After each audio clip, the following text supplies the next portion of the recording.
నమస్తే, welcome to with news లక్ష్యం సమాజితం. ప్రస్తుతం మునుగోడు ఉప ఎన్నికల్లో భాగంగా అటు అన్ని పార్టీల ప్రచారాలు జోరుగా సాగుతున్నాయి. ప్రస్తుతం తెలంగాణ రాష్ట్ర మంత్రి కొప్పులేశ్వర గారు మనతో ఉన్నాడు.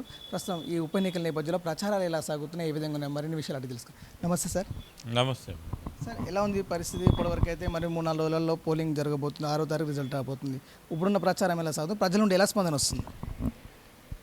మునుగోడు ఎలక్షన్స్లో టీఆర్ఎస్ పార్టీకి చాలా బ్రహ్మాండమైన స్పందన ఉంది. ప్రజలు చాలా గొప్పగా ఆలోచిస్తున్నారు. ఒకప్పుడు కొంచెం ముందు స్టార్టింగ్లో కన్ఫ్యూజ్ చేసింది, కానీ ప్రజలు చాలా క్లారిటీతో ఉన్నారు. ప్రభుత్వం పట్ల చాలా సానుకూలంగా ఉన్నారు. అదేవిధంగా సీఎం కేసీఆర్ గారి పరిపాలన పట్ల, వారు తీసుకున్నటువంటి నిర్ణయాల పట్ల, వాళ్ళు అమలు చేస్తున్నటువంటి సంక్షేమ పథకాల పట్ల, డెవలప్మెంట్ పట్ల చాలా చాలా గొప్పగా ఉన్నారు. అందుకే వాళ్ళు బహిరంగంగానే చెప్తా ఉన్నారు, కంపల్సరీ మేము ఈసారి టీఆర్ఎస్ పార్టీకే ఓటు వేస్తామని. అందుకే ఈసారి మునుగోడు ఎన్నికలలో ఎవరైతే మమ్మలను ఇబ్బంది పెట్టాలని ఈ యొక్క అవసరం లేనటువంటి ఎన్నికను సృష్టించి తీసుకువచ్చి టీఆర్ఎస్ పార్టీని, ప్రభుత్వాన్ని, ముఖ్యమంత్రి గారిని బ్లాక్మెయిల్ చేయాలి, ఈ ఎన్నిక ద్వారా ప్రజల్లో పలసన చేయాలని ఏదైతే ఒక కుట్ర ప్రయత్నం జరిగిందో అది ఖచ్చితంగా ఈసారి ప్రజలు తగిన బుద్ధి బీజేపీ పార్టీకి చెప్పబోతున్నారు. నరేంద్ర మోడీ తర్వాత దేశ ప్రధానిగా ఉండి చిన్న ప్రాంతీయ పార్టీల మీద ఆయన ఏ రకంగానైతే ఉక్కుపాదం మోపుతా ఉన్నాడో, దానికి తోడు మరి అమిత్ షా లాంటి ఓ జాతీయ స్థాయి నాయకులు రాష్ట్రాలలో ఉన్నటువంటి ప్రభుత్వాలను బ్లాక్మెయిల్ చేయడము, ఇబ్బంది పెట్టడము, ఆర్థికంగా ఇబ్బంది పెట్టడము, ఇవన్నీ చేస్తున్నారు. ఇక్కడ ప్రభుత్వాన్ని కూలదోసేటువంటి ప్రయత్నం చేయడం ఇవన్నీ జరుగుతూ ఉన్నాయి. దానికి ఈ మునుగోడును ఒక పావుగా చేసుకొని మమ్మల్ని ఇబ్బంది పెట్టాలని ప్రయత్నం చేసిండ్రు. కానీ ఈసారి ప్రజలు చాలా క్లారిటీగా ఉన్నారు. ఈసారి బీజేపీ పార్టీకి మాత్రం తగిన గుణపాఠం ఈ ఎన్నిక ద్వారా జరుగుతుంది. బీజేపీ నేతలు మాత్రం టీఆర్ఎస్ ఓడిపోతుందనే భయంతోనే పెద్ద ఎత్తున మంత్రుల్ని, ఎమ్మెల్యేలని ఈ ప్రాంతంలో దించి ప్రచారంలో పాల్గొన్నారని అంటారు. దీని గురించి మీరేమో? అది ఒక రాజకీయ పార్టీగా ఒక ఎన్నిక వచ్చినప్పుడు మంత్రులు కావచ్చు, ఎమ్మెల్యేలు కావచ్చు, మేమంతా మంత్రి కాకపోతే నేను టీఆర్ఎస్ పార్టీ కార్యకర్తనే. కాబట్టి పార్టీ పరిరక్షణ కోసం ప్రభుత్వం, ఇంత మంచి ప్రభుత్వాన్ని డిస్టర్బ్ చేస్తూ, అబద్ధాలు ప్రచారం చేస్తూ, ప్రజల మనసు చెదరగొడుతూ, ఇక్కడికి వచ్చి లేనిపోని చెప్తూ ఇలా రాజగోపాల్ రెడ్డి 3,000 పెన్షన్ ఇస్తానన్నాడు. నమ్మొచ్చునా? నిజమైంది? ఇక్కడ ఉన్న దేశంలో వాళ్ళు బీజేపీ ప్రభుత్వం ఉన్న కాడ ఇస్తానరా, నరేంద్ర మోడీ కాడ ఉన్న కాడ ఇస్తానరా అంటే అబద్ధాలు చెప్తారు. తర్వాత ఇక్కడ జరిగే అభివృద్ధి అంతా మేమే పైసలు వాళ్ళేనా?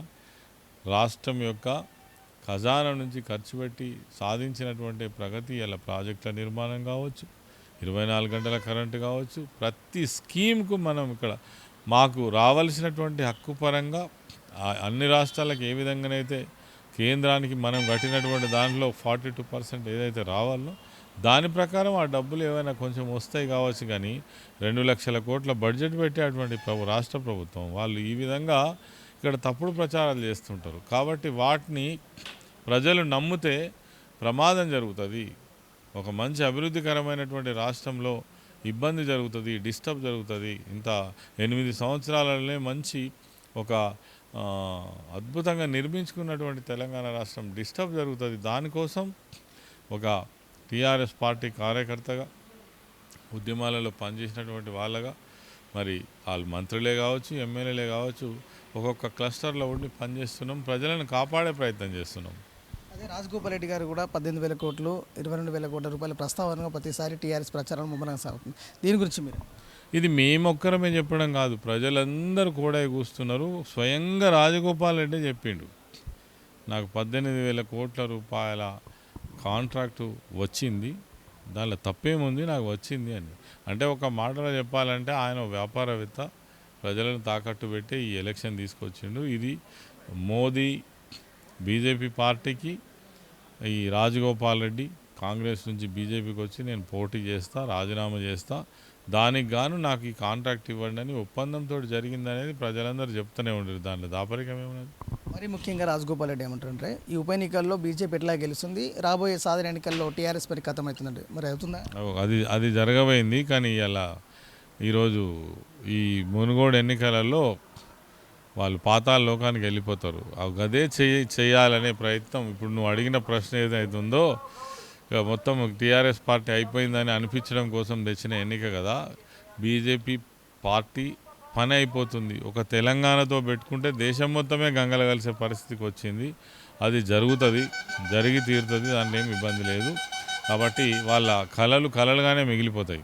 అలాగే 2 రోజుల్లో సీఎం కేసీఆర్ సభ పెట్టబోతున్నారు. సభాస్థలం వద్ద ఎలాంటి ఏర్పాట్లు చేస్తున్నారు, ఏ విధంగా ఉండబోతుంది, ఏమైనా సంక్షేమ పథకాలు మళ్ళీ హామీలు ఇచ్చే అవకాశం ఉంటుంది? కేసీఆర్ గారి సభ అంటేనే తండోపతండాలుగా జనం వస్తారు. ఎందుకంటే వారు ప్రజలను ఉద్దేశించి అనేక విషయాలు మాట్లాడతారు. అవి అవసరం. మాకు సార్ కూడా మాకు ఏం చెప్తారో అనేటువంటి దాంతో నాకు తెలిసి 1,00,000 పైచలకు ఈ యొక్క సభలో పాల్గొంటారని మేము భావిస్తూ ఉన్నాం. ప్రజలు ఇప్పటికే ఉత్సాహపడుతున్నారు. మేము మీటింగ్ పోవాలనేటువంటి తయారీ అన్ని ఊర్లలో జరుగుతూ ఉంది. కాబట్టి సభ చాలా బాగా జరుగుతుంది. ఇది ఎన్నికల సందర్భం కాబట్టి హామీలు ఇచ్చడానికి కూడా వీలు కాదు. కాబట్టి ఎన్నికలు అనంతరం ఈ మునుగోడు నియోజకవర్గాన్ని మాత్రం ఇక్కడ అభివృద్ధి జరగలేదు, అప్పుడున్న ఎమ్మెల్యే పట్టించుకోలేదు. కాబట్టి దీన్ని ఒక మోడల్ కాన్స్టిట్యున్సీగా అభివృద్ధి చేసేటువంటి ప్రయత్నం మన ముఖ్యమంత్రి గారు తప్పకుండా చేస్తారు. ఇది మంత్రి కొప్పుల ఈశ్వర్ గారు మనతో ముచ్చటించిన విషయం. ఇట్లకేలకు టీఆర్ఎస్ గెలవడం ఖాయమంటున్నారు. కెమెరామ్యాన్ మహేష్తో మహేష్,